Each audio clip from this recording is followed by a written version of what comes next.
Ahora estás escuchando Podcast Agricultura.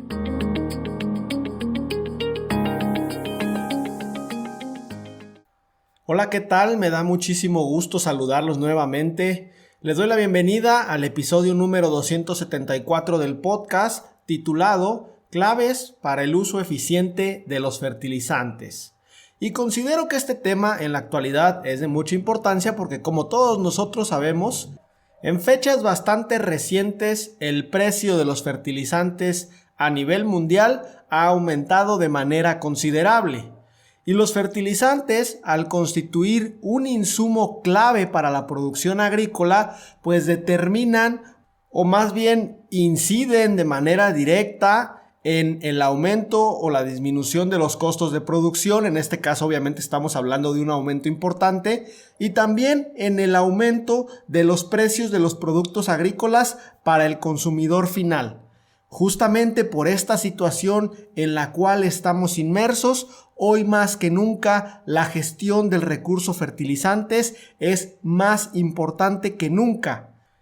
Y en este sentido, cuando hablamos de gestión eficiente de los fertilizantes, pues estamos hablando de que tenemos que tratar de acercarnos a aplicar el óptimo en el momento adecuado, en el lugar correcto, para que de esta manera no estemos subfertilizando o sobrefertilizando. Y para hablar sobre este tema, el día de hoy me acompaña el ingeniero Víctor Martínez. Víctor es ingeniero agrónomo especialista en fitotecnia, colaborador de tiempo completo en invernaderos de producción de pimiento morrón de media y alta tecnología desde el año 2009. Además, Víctor también es especialista en riego y nutrición hidropónica y semihidropónica.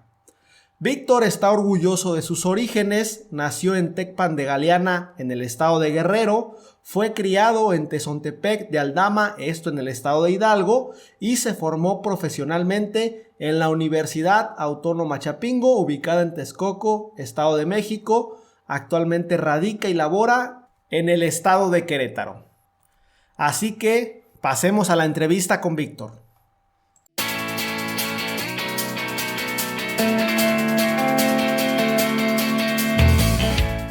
Hola Víctor, muchísimas gracias por estar aquí en Podcast Agricultura. Me gustaría comenzar preguntándote a qué te dedicas actualmente. Cuéntanos un poco más sobre ti. Hola Olmo, ¿cómo estás? Buenos días. Mira, pues yo soy ingeniero agrónomo egresado de la Universidad Autónoma Chapingo de la especialidad de fitotecnia. Tengo 10 años trabajando en agricultura protegida, especialmente en pimiento morrón. Actualmente estoy trabajando en el Agropark, en una de las 3 empresas de producción de pimiento morrón de aquí del Agropark, encargado del área de riego y nutrición. Y básicamente aquí andamos, Olmo. Excelente, Víctor. Pues me gustaría aprovechar que tú eres el experto en esta área para comenzar preguntándote cuáles son los factores que provocaron el considerable aumento en el precio de los fertilizantes. Esto en 2021, a inicios del 2022, y parece ser que pues todavía estamos en esta situación. ¿Estos factores fueron de índole nacional, internacional, fueron de la agroindustria o provinieron de otros sectores? Pues mira, son varios factores, no es uno solo, y lo hemos estado viviendo desde el comienzo de la pandemia, los efectos por COVID-19, la interrupción de la cadena de suministro con la escasez de los contenedores, la fuerte demanda de fertilizantes a nivel global por el incremento de las superficies sembradas de cereales, el incremento en el precio de los granos. Otra cosa, pues, es políticas internas. Recordemos que en octubre del año pasado China introdujo una serie de regulaciones para desalentar la exportación de fertilizantes y así combatir el alza de los precios locales. Esa es la noticia que nos ha venido a nosotros sonando desde el año pasado, pero fíjate, nosotros poníamos los ojos en los fertilizantes chinos Y no solamente China actuó así, también Rusia, antes de que comenzara el problema entre Rusia y Ucrania, Rusia también hizo una estrategia parecida para controlar el precio, los incrementos de precios locales de los fertilizantes.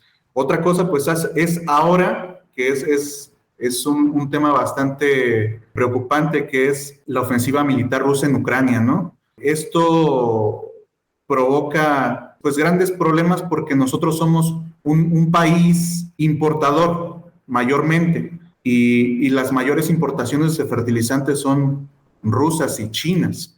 Entonces, claro que son temas, que son factores que provocan este tipo de incrementos en los precios. Sin duda mencionaste varios factores que afectan los precios de los fertilizantes, muchos de ellos relacionados con temas geopolíticos que están fuera de nuestro alcance, digámoslo así de alguna manera. En este sentido, el último factor, como bien ya lo comentaste, es el conflicto político-militar entre Rusia y Ucrania. ¿Por qué un conflicto, ahora sí que en el otro extremo del mundo, afecta el suministro de fertilizantes para los agricultores en México? Un primer dato: de las 4.45 millones de toneladas de fertilizantes que se importaron entre enero y noviembre del 2021, según datos de la Secretaría de Economía, indican que el 26.7% proviene de Rusia. Eso como primer dato. Ahora bien, si nos vamos un poquito a la parte de la ley de la oferta y demanda, los oferentes van a aumentar los precios de fertilizantes, ya que hay muchos compradores para pocas unidades del bien. Entonces, este precio de los fertilizantes se está yendo, hablando un poquito sobre nuestra zona y nuestras demandas de fertilizantes en esta industria. Algunos van desde el 30% hasta el 70% de incremento. Otro dato interesante es el siguiente. El mes pasado, el Banco Mundial destacó el hecho de que los aumentos de 12 meses en los precios de los alimentos superaron el 5% en 4/5 partes de la economía emergente y en desarrollo. Y nosotros como mexicanos hemos visto bastante golpeado nuestro bolsillo con estos incrementos en la canasta básica, ¿no? O sea, ya no alcanza con lo mismo y hay que invertirle un poquito más recurso a la parte de los alimentos con esta situación. Muy bien, sin duda, pues creo que tienes toda la razón. El primer dato que mencionaste me llama muchísimo la atención. O sea, el hecho de que los fertilizantes que ocupamos en México, alrededor del 25% provengan de Rusia, implica que realmente el conflicto que se está dando nos podría afectar. Y en este sentido, al menos pensaría yo, viendo esta cifra, que creo que el hecho de que México haya decidido mantenerse neutral y no poner sanciones a Rusia, creo que pues hasta cierto punto es inteligente para evitar un menor flujo de fertilizantes de Rusia hacia México, ¿no? ¿Qué opinas? Claro, yo creo que es una buena postura, aunque esa es nuestra postura, ¿no? Al final no sabemos cómo va a actuar el presidente ruso sobre lo que nosotros esperamos. Nosotros tendríamos, y creo que se está haciendo por parte del gobierno, el comenzar a hacer la estrategia de incrementar el volumen de la fabricación de fertilizantes nacionales, aunque pues sigue siendo preocupante, ¿no? Porque la demanda es bastante fuerte y netamente somos importadores y no estamos preparados para este desafío tan inmediato, tan pronto, tan rápido. Exactamente, creo que a largo plazo se debería de ver que seamos autosustentables en el tema de los fertilizantes, porque si no, cualquier evento de este tipo nos va a afectar. También mencionabas por ahí, Víctor, al principio, que con el tema de la pandemia China cerró sus exportaciones de fertilizantes y también pudo llegarnos a afectar en cierta medida, ¿no?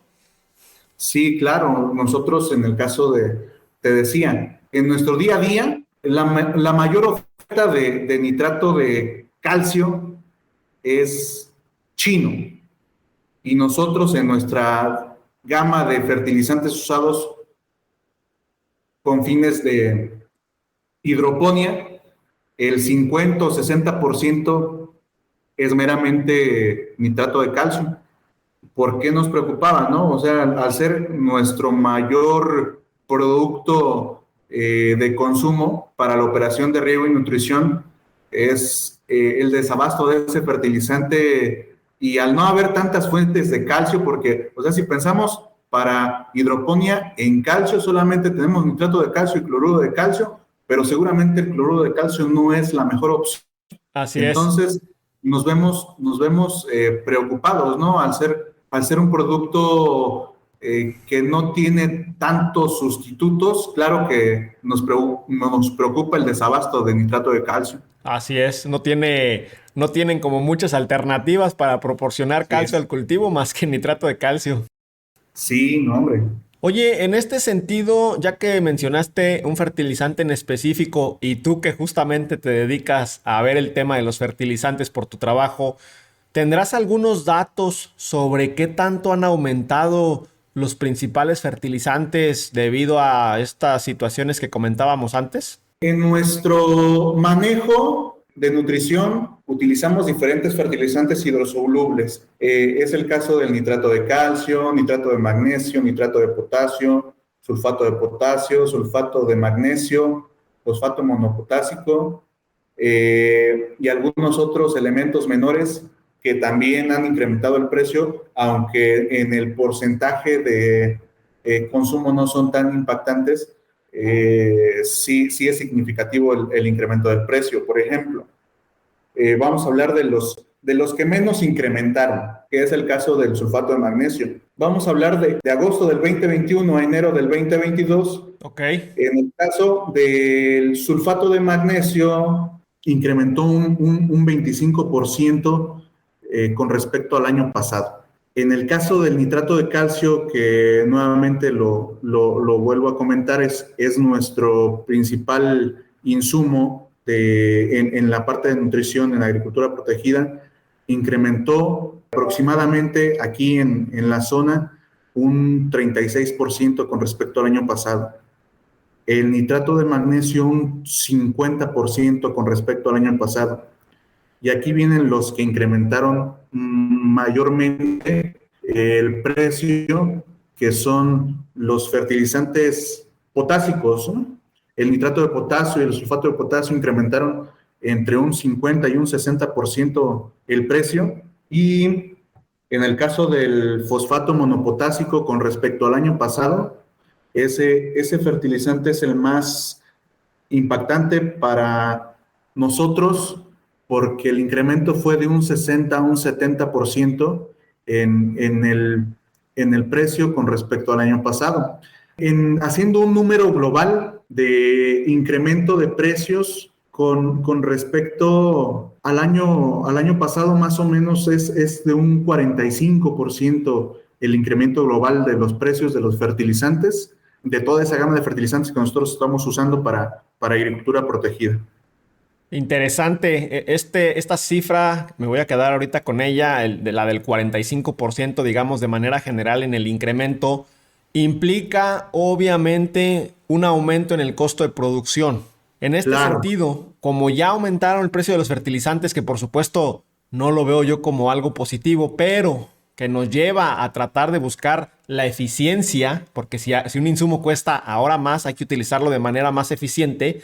Cuando hablamos de fertilizantes, Víctor, ¿cuáles son las claves que nos podrías compartir para gestionarlos de manera más eficiente? Para hacer un mejor uso de los recursos, y ahí entra la palabra de eficiencia, debemos pensar también en que hay que hacer una conversión de las cosas que estamos dejando de hacer en nuestra industria. El pensar en la parte de hacer un mejor control de nuestros procesos para minimizar los desperdicios, para hacer los cálculos correctos, para empezar a conocer realmente cuánto nos está costando un metro cúbico de solución nutritiva a determinada conductividad eléctrica.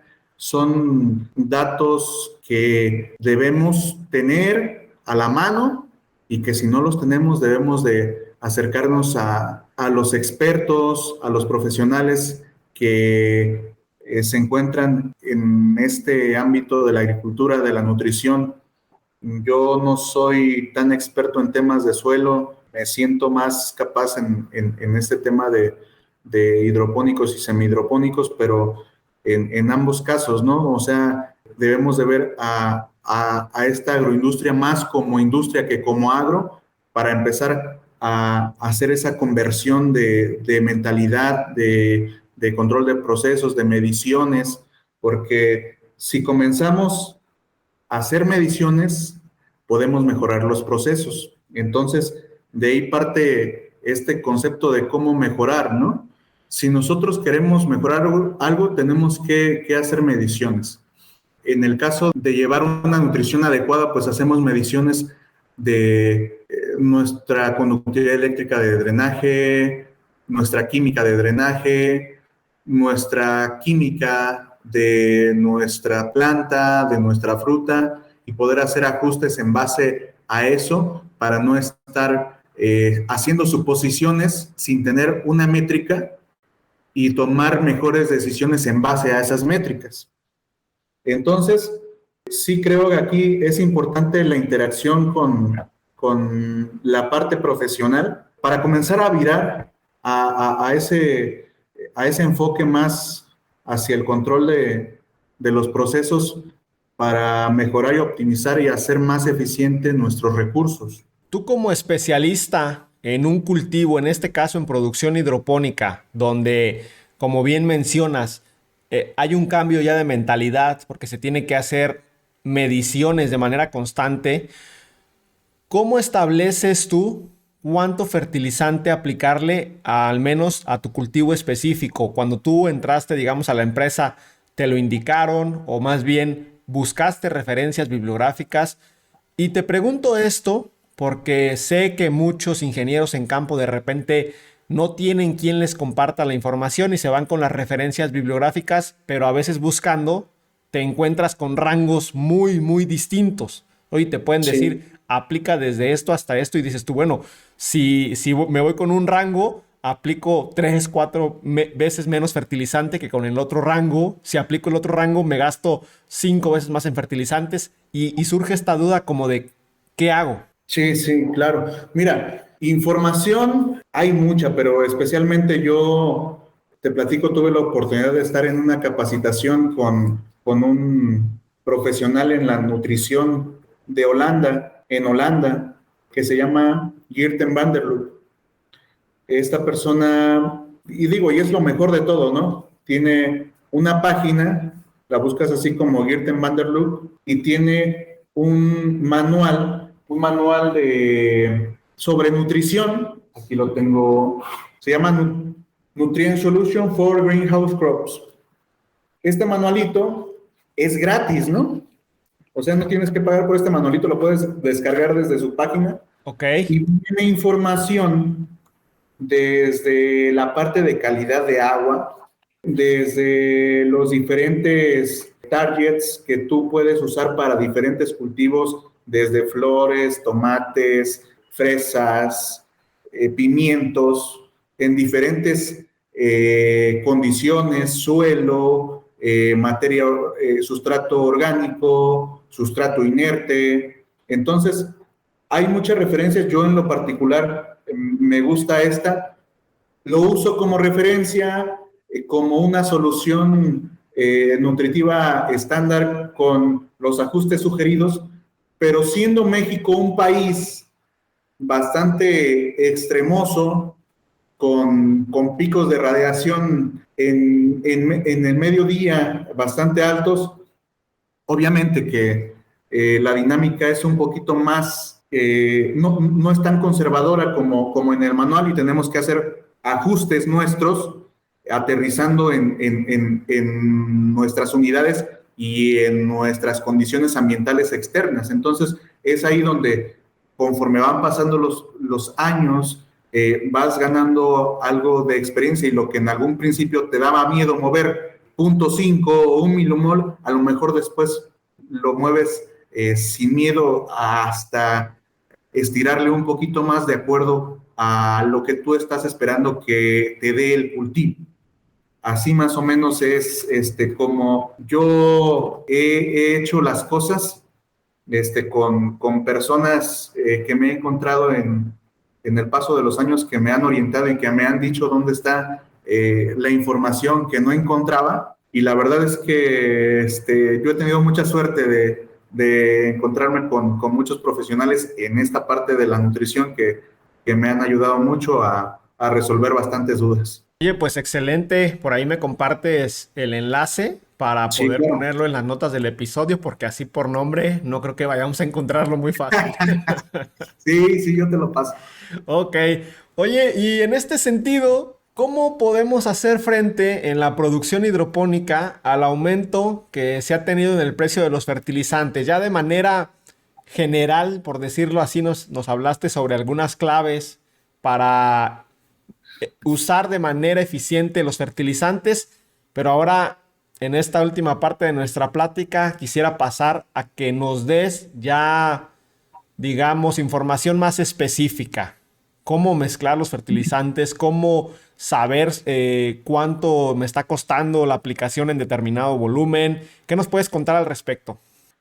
Sí, mira, ¿cómo hacer un uso adecuado de los fertilizantes? Pues es partiendo por lo que comentabas hace rato, ¿no? Primero, tienes todos los fertilizantes que vas a utilizar, ¿cómo los mezclas, no? Entonces debes de partir de una solución nutritiva estándar que después tú vas a manipular para hacer un cultivo más vegetativo o más generativo, y también de acuerdo a ese estira y afloja de vegetativo y generativo, el costo de la solución nutritiva es variable.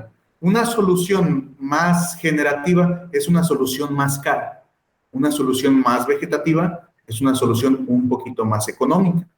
Entonces, eso lo vamos a usar conforme vayamos observando el desarrollo de nuestro cultivo dentro del invernadero. Ya que tengamos esa parte, ahora vamos a saber cuántos gramos de fertilizante de los diferentes fertilizantes que vamos a usar estamos metiendo por litro de agua o por metro cúbico de agua.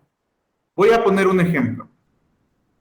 En mi caso, donde uso una gama de fertilizantes, mayormente el 52% es nitrato de calcio, un 14% es nitrato de potasio, un 7% es sulfato de potasio, un 12% sulfato de magnesio y un 5% fosfato monopotásico, y el resto son elementos menores. Vamos a suponer un costo, ya hablando de los costos de este año, para hacer una conductividad eléctrica de 2.3, solamente 2.3, dejando fuera de la ecuación la conductividad eléctrica que tenga el agua. Ok. Solamente el cálculo de 2.3 sin conductividad eléctrica suministrado por el agua, porque ese es un factor diferente.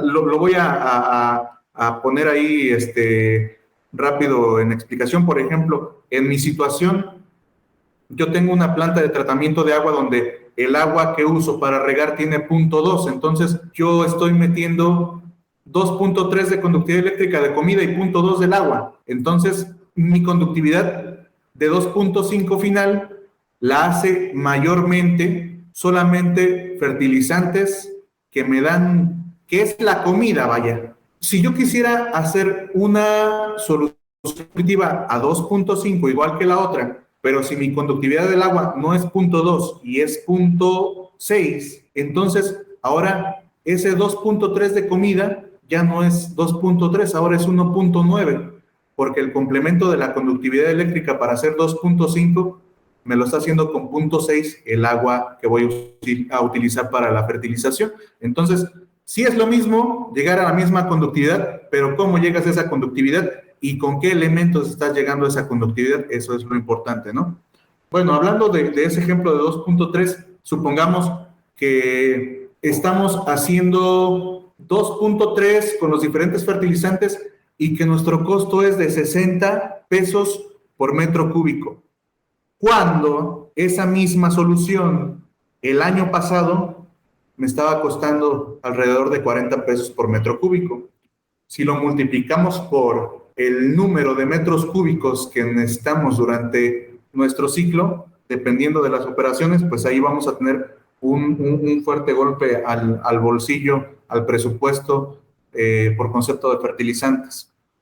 Pero ¿qué pasa si ese 2.3 se convierte en 0.9 utilizado por fertilizantes hidrosolubles y 1.4 lo podrías reutilizar de tu agua que estás drenando? Entonces ahí estamos hablando de una mezcla para hacer esa misma conductividad de 2.3 de 39% de fertilizantes hidrosolubles y de 61% por concepto de fertilizantes, de aniones y cationes que estás recuperando de tu proceso de drenaje. Entonces, ahí ese importe por metro cúbico de 60.8 pesos se va a convertir en 23.8 pesos por metro cúbico.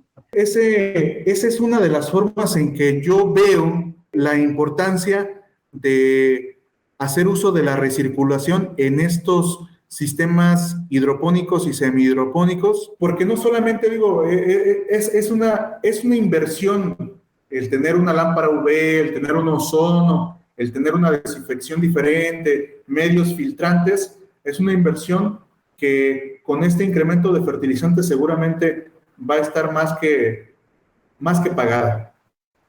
Esto es bastante interesante, Víctor, porque considero yo que al menos en México ya existe una buena cultura de utilizar sistemas hidropónicos en la producción, pero desafortunadamente todavía el tema de la recirculación de la solución nutritiva está, digamos, de cierto modo siendo aplicada solamente en agricultura de muy alta tecnología, como es tu caso, enfocada a cultivos de exportación.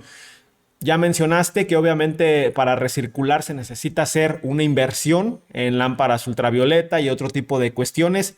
Sin embargo, ¿cuál sería la clave que tú comentarías para poder dar este cambio cultural y decir, sabes que no tires esa solución que todavía tiene nutrientes que puedes utilizar, recircúlala? ¿Cómo, digamos, podríamos convencer a más productores de hacerlo?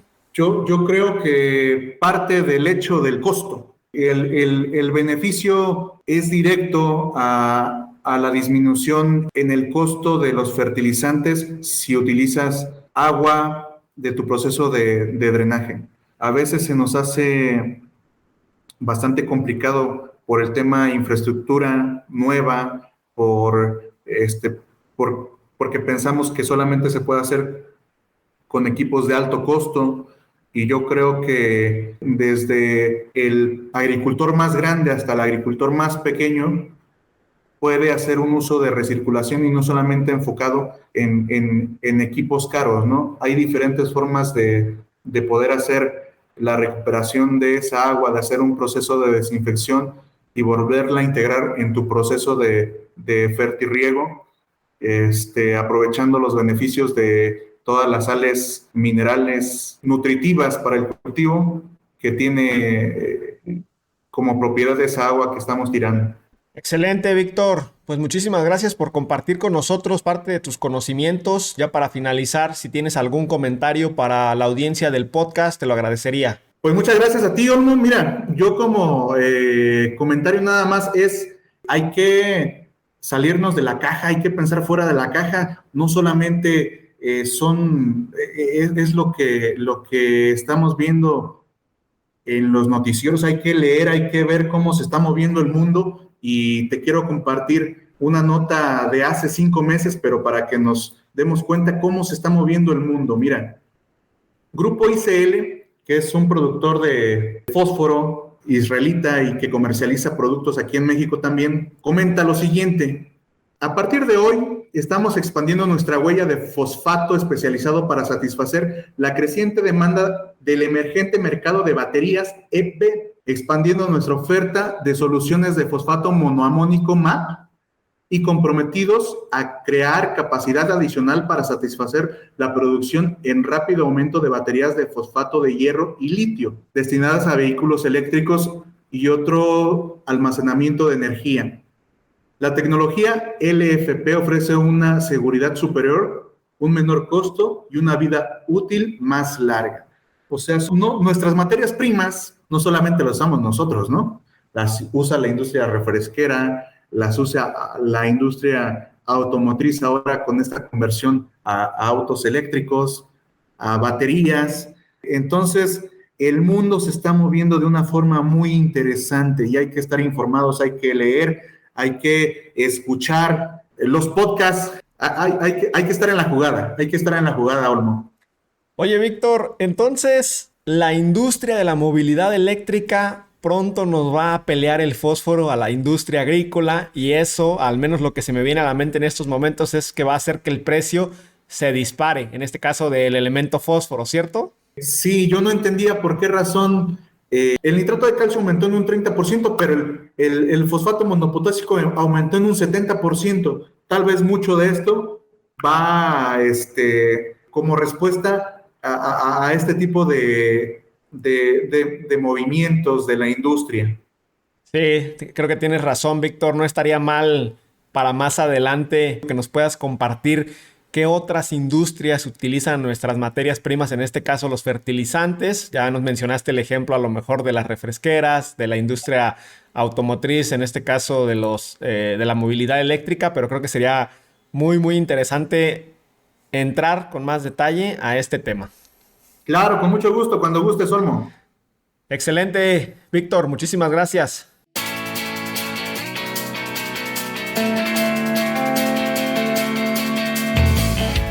Vaya que sin duda este tema de la gestión adecuada del recurso fertilizante es de muchísima importancia y por lo tanto pues hay que entender cuáles son las claves justamente para utilizar de manera eficiente los fertilizantes que nosotros aplicamos a nuestro cultivo o cultivos. No me resta más que agradecer a Víctor por haber estado aquí en el podcast compartiendo parte de sus conocimientos y recuerden que yo los espero muy pronto con un episodio más del podcast. Hasta luego.